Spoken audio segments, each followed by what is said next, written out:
Okay guys, magandang araw sa inyong lahat. Otskara sa Madesta. Kasi Biyernes ngayon, TGIF, and then simula bukas na ang Golden Week. So isang linggong walang pasok. Golden Week dito sa Japan mula bukas.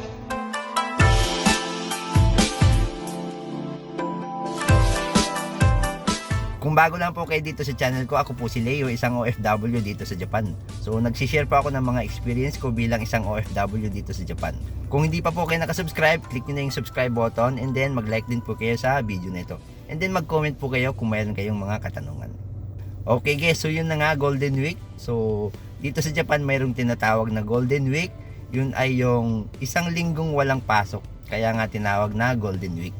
So nasa 3 or 4 yata na holidays yun na sunod-sunod. So dahil nga sunod-sunod na holiday yun, mga 3 or 4 na araw yata yun. So halimbawa yung una ay yung April 29 pa lang holiday na, yun yung tinatawag na Showa Day or yung paggunita sa birthday yata yun nung dating emperor noon, Showa Day. So April 29 yun magsisimula. And then pag May 3 naman, yung holiday din siya, yung Constitution Memorial Day. So yun. And then May 4, tinatawag na Greenery Day. Kung hindi ako nagkakamali, Greenery Day or Midori no Hi. So parang pag ano nila yun sa nature. So bilang pagrespeto sa nature. And then yung May 5 naman, yung Children's Day. So mayroong araw yung mga bata or Kodomo no Hi, araw ng mga bata.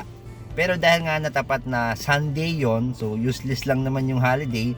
So kaya siguro ginawa nila na yung May 6 ay maging holiday na rin para i-observe yung Kodomo no Hi or Children's Day.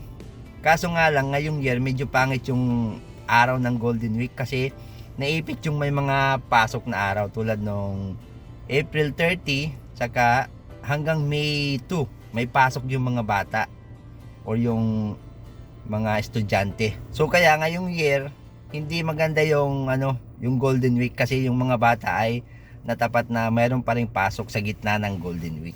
So April 30 hanggang May 2 may pasok pa rin. Pero yung ibang mga company, so straight na walang pasok.